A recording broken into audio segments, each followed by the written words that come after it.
9 horas da manhã. A esposa de André, sozinha em sua casa, escuta um programa radiofônico especial para crianças.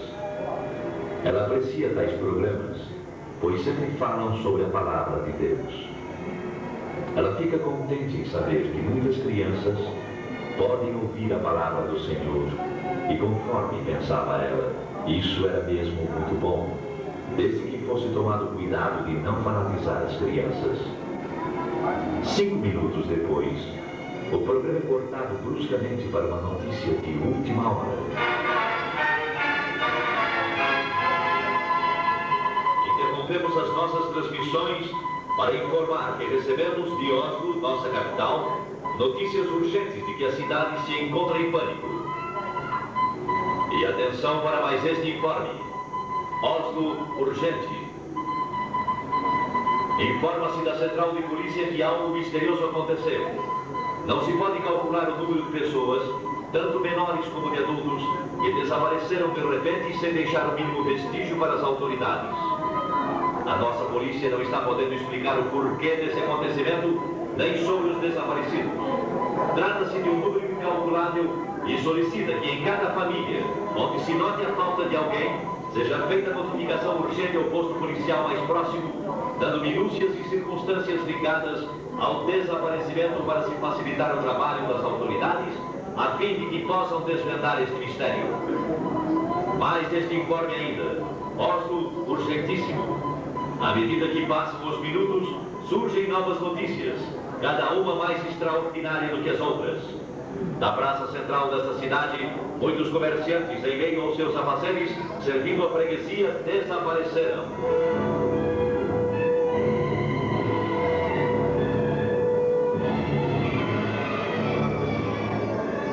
O noticiário contava que um freguês de uma casa de floricultura relatou aos policiais que... Socorro! Senhor policiais, socorro! Quando eu estava fazendo minhas compras, o negociante que estava trocando dinheiro sumiu, sumiu do meu sério para onde? Eu não tenho apenas que ouvir meus pobres se finalizar. Glória a Jesus, glória a Jesus, glória a Jesus. Então não ouvi mais comerciante. Eu cheguei a esfregar os olhos, aquilo era inacreditável. Tudo então pareceu uma disciplina e eu não tinha mais nada para ver. Oslo, capital urgente. Notícias de última hora informam que uma senhora gritava desesperadamente em plena via pública, jogando fora travesseiros e cobertores de um carrinho de criança, procurando inutilmente dentro do carro seu filhinho de apenas 8 meses de idade. Meu filhinho! Onde está? Socorro, ajudem-me! Alguém roubou meu filho! Eu não consegui meu filho! Socorro, meu filho desapareceu! Ele estava aqui, dentro do carrinho! Socorro! Meu filho! Polícia! Meu filho desapareceu, meu filho! Polícia desapareceu, polícia! Não é este o primeiro caso, senhoras e senhores ouvintes. Em todos os lados surgem pessoas clamando operação policial, solicitando auxílio nas buscas de gente desaparecida. São pessoas que chegam chorando e gemendo. Um negociante há poucos instantes abandonou sua loja correndo rua abaixo a plenos pulmões da Narvada. Socorro! Socorro! No caso, eu não sei como, mas onde pegar da minha loja acaba de desaparecer. Mas a Narvada, senhoras e senhores ouvintes, as notícias que além de Oslo, nossa capital, chegam também de Estocolmo, capital da Suécia, e também de Copenhague, na Dinamarca, e de Helsinki, capital da Finlândia. Mas que será o fim disto? De todas estas partes, os acontecimentos são iguais. E o desaparecimento das pessoas também são iguais. E de todo o interior do país chegam as mesmas indagações. O que é isso? O que é isso? O que é isso?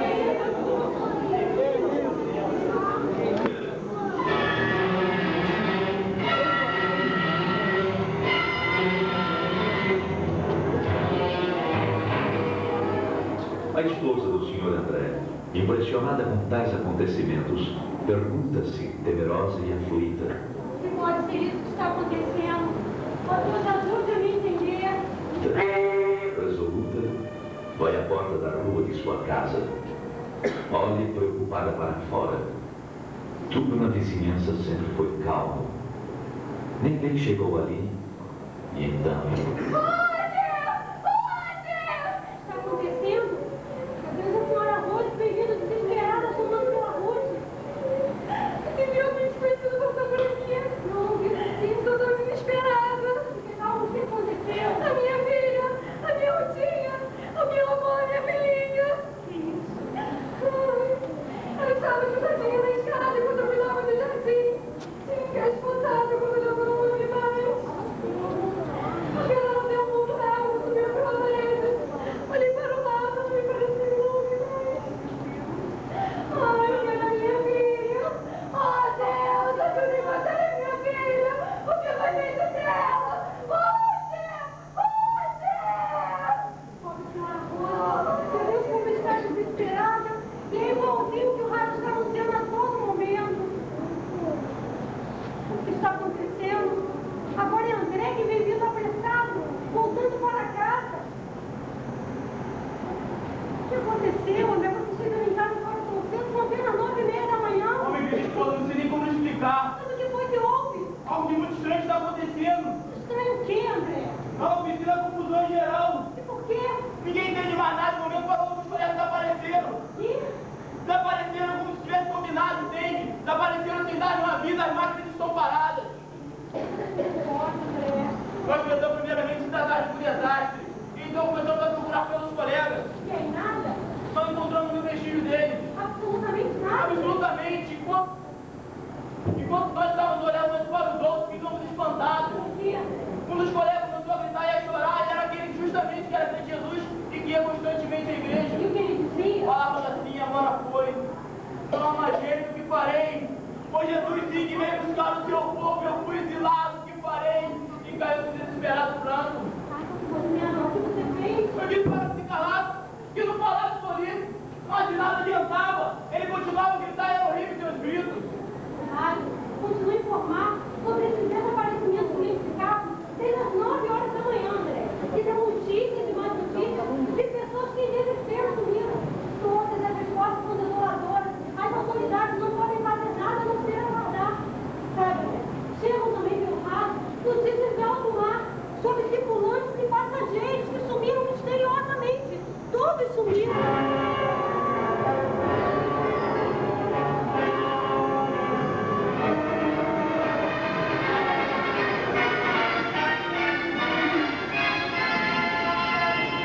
Notícias de última hora.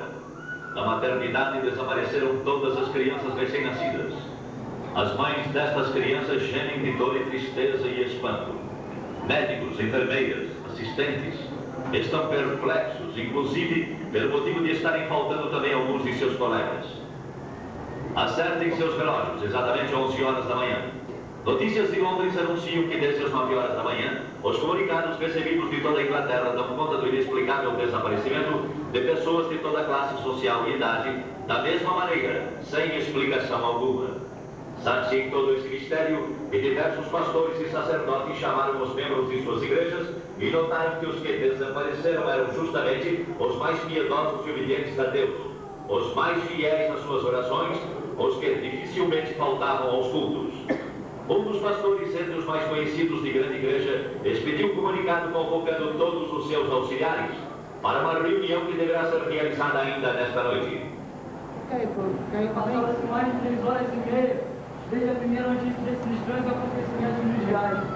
Dos lugares mais distantes elas vêm, o que mais chamou a atenção foi a liberar na Coreia. Já se calcula centenas de milhares de desaparecidos, e entre eles, militares da Força Unida. Jim, é totalmente impossível descrever o que se tem passado nas últimas horas. A angústia toma conta de todos. As ruas estão agora com o movimento desusado.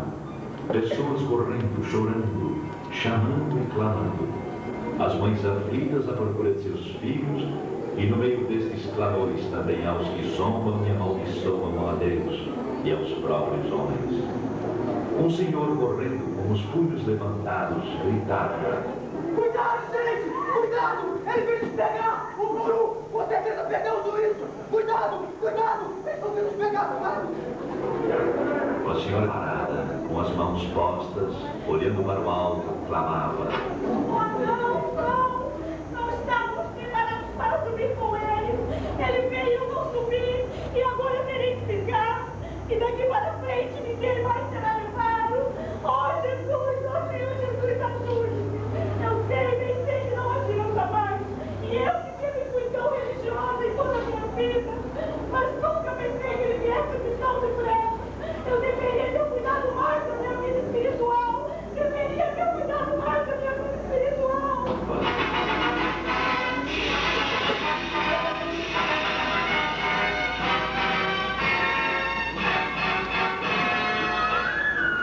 Com informações recém-chegadas, informamos as senhoras e senhores ouvintes que das estradas de ferro chegam-nos notícias de que não houve propriamente nenhum desastre, mas são muitas as composições paradas, algumas até sem os seus respectivos condutores. Todas as buscas feitas têm resultado em vão. Há também passageiros que desapareceram. É o mesmo nas estradas de rodagem. Alguns jornais da tarde não entraram em circulação. Perturbação e nervosismo têm dificultado os trabalhos das autoridades, que se esforçam para a complementação de um relatório exato do número de desaparecidos. Cientistas reunidos e meteorologistas trabalham sem repouso, procurando elucidar o mistério, segundo seus conhecimentos e experiências. Voltaremos a qualquer instante com a edição extraordinária que se fizer necessária. Lá dos Estados Unidos da América do Norte, chegam notícias, primeiramente do estado do leste. O que dizer elas? O fenômeno é o mesmo, como aqui na Noruega. Lá aconteceram desastres graves com perdas de muitas vidas. Os jornais prometem dar mais informações sobre os tais acontecimentos nas edições de amanhã. Nossa emissão pode informar agora que a catástrofe se manifestou exatamente na mesma hora em todo o mundo. Embora as informações tenham partido das grandes cidades, já se sabe agora que em todos os locais, cidades menores, vilas e aldeias, o acontecimento é idêntico. Assim como tem se dado na parte norte da Terra, dá-se também na parte sul. O que toma conta da população é o medo. Ninguém nesta noite procura cama para dormir, tal é a apreensão do povo.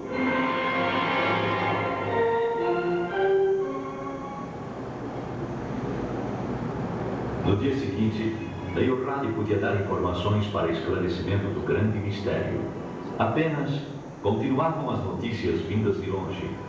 Dos campos, missionários falavam tais notícias do desaparecimento em massa. Poucos membros de igrejas foram os que ficaram.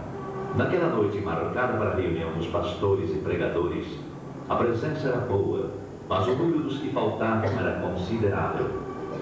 O ambiente estava triste, pesado mesmo. Os corações estavam como que congelados. Durante a reunião, mais do que um se manifestou demonstrando desespero estranho. Todos estavam de era a grande verdade. Santos tinham sido arrebatados da terra.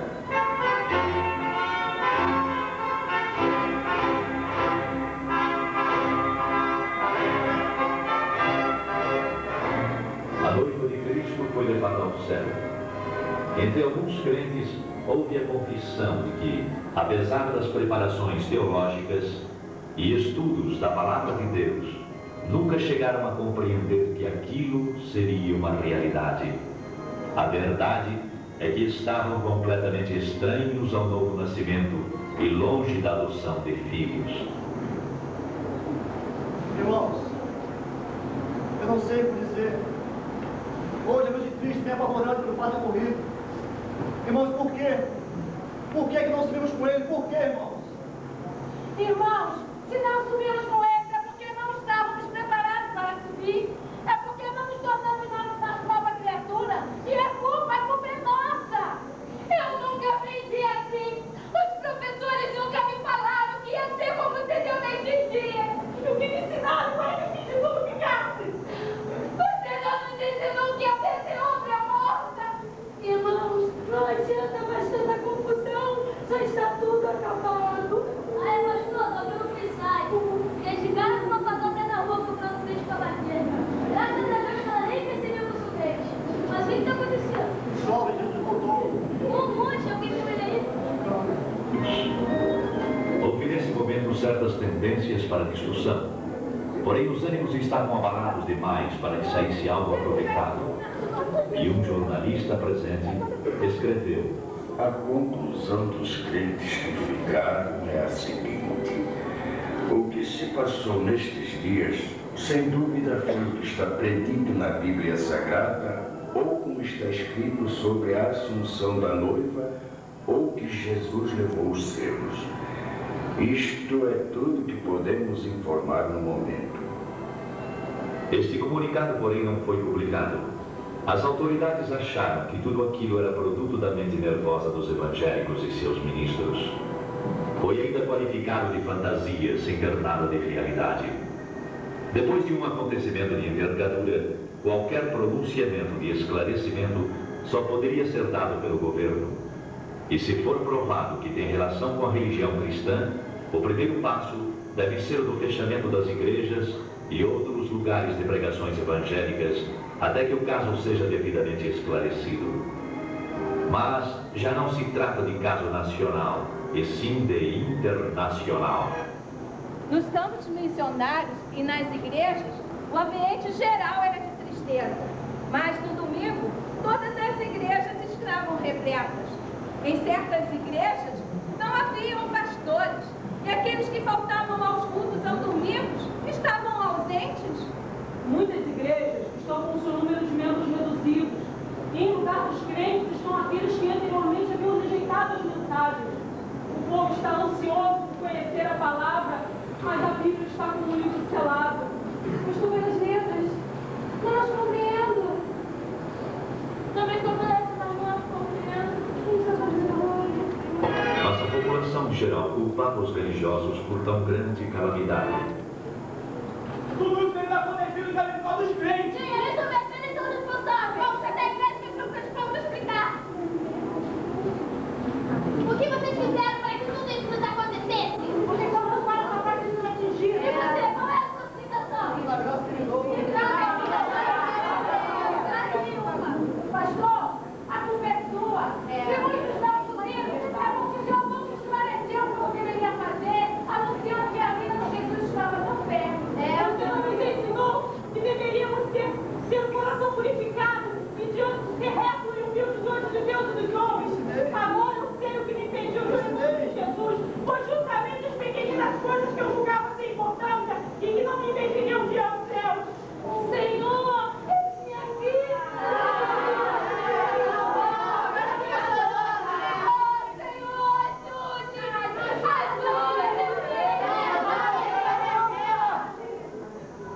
Eu fiz o dever, e mais ainda. Você não fez nada.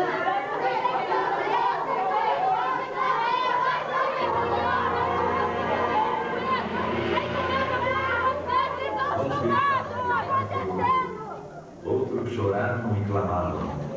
Era inútil. A porta estava fechada para sempre. Não adiantava bater e dizer que tinham comido na presença do Senhor, que oravam, que eram obedientes. Não havia mais oportunidade. É quase impossível descrever os dias que se seguiram. Expectativa terrível, sofrimento sem par manifestou-se em todos. E foram lembrados os convites feitos pelos pastores e o desprezo com que receberam esses convites. Muitos que eram chamados de crentes agora compreendiam que a fé que professavam consistia apenas em palavras ocas e frases costumeiras. Alguns iam às igrejas apenas para acompanhar amigos, outros porque gostavam de cantar no coro, tocar instrumentos e outros interesses, sem possuírem o verdadeiro desejo de ouvir e obedecer a palavra de Deus. Não eram nascidos de novo, nem tinham o selo da promessa, nem adoção de filhos. Não tinham, portanto, direitos sobre a herança. Para certas pessoas, a igreja era simplesmente uma sociedade, um local para passarem as horas vagas. Mas agora estes mesmos clamaram: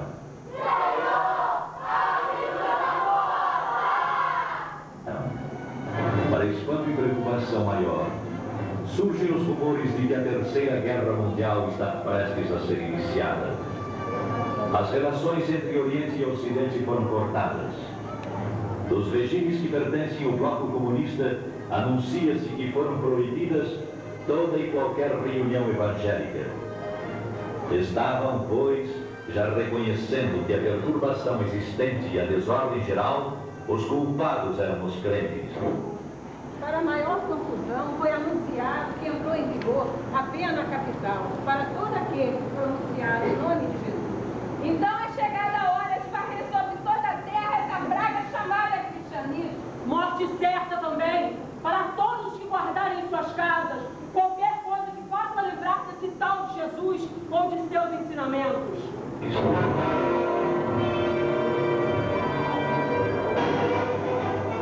Os países democráticos demorou um pouco para que seguissem o exemplo comunista. A maioria descrente, tanto da população como nas camadas governamentais, exigiram aquelas medidas, procurando assim garantir o povo da perturbação nesse sentido. Foi, pois, aprovado em todos os cantos da terra a mesma lei, ou seja, morte para os chamados crentes. Bastará pronunciar o nome de Jesus para sofrer a pena capital.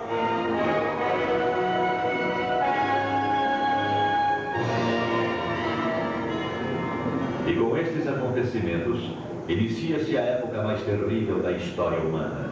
Uma grande parte dos crentes que ficaram, continuando a clamar o nome do Senhor Jesus e não obedecendo às autoridades, foram presos e julgados ditatorialmente.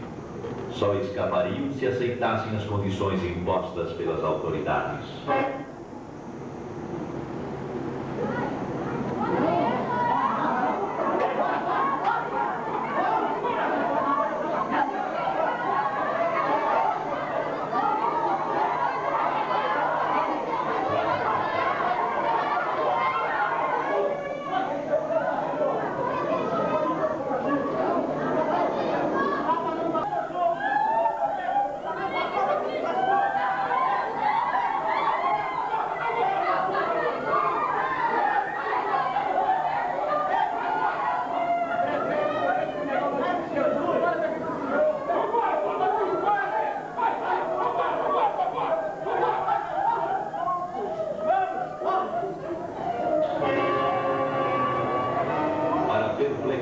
Das autoridades, milhares ficaram firmes no propósito de testificarem que eram de Jesus e não o negariam, qualquer que fosse o resultado. Agora, Satanás estava demonstrando que verdadeiramente estava agindo sobre a face da terra. Ai dos que habitam sobre a terra. Uma parte grande desses novos crentes não resistiram às ameaças e aflições. Negaram a fé, negaram o Cristo. O mundo inteiro está no maligno. Todo o mundo jaz no maligno. As nações chegaram nesse momento a ter uma só ideia e a colocá-la em prática. Exterminar com o cristianismo. Extingui-lo para sempre, pois o príncipe deste século, ele toma poder completo. E filhos acusando seus pais, entregando-os para morrerem. E assim a Escritura, segundo São Lucas 21:16, se cumpriu quando diz: E a terra dos pais, irmãos, parentes e amigos sereis entregues em 1952 em Bergen, na Noruega. Ao irmão em Cristo, ao amigo, lembro. Prepara-te para o encontro com Deus, para que não aconteça de seres deixado quando o Senhor vier buscar a sua igreja. A noiva. Hoje mesmo procura a face do Todo-Poderoso e pede, preparem para o grande dia da última trombeta.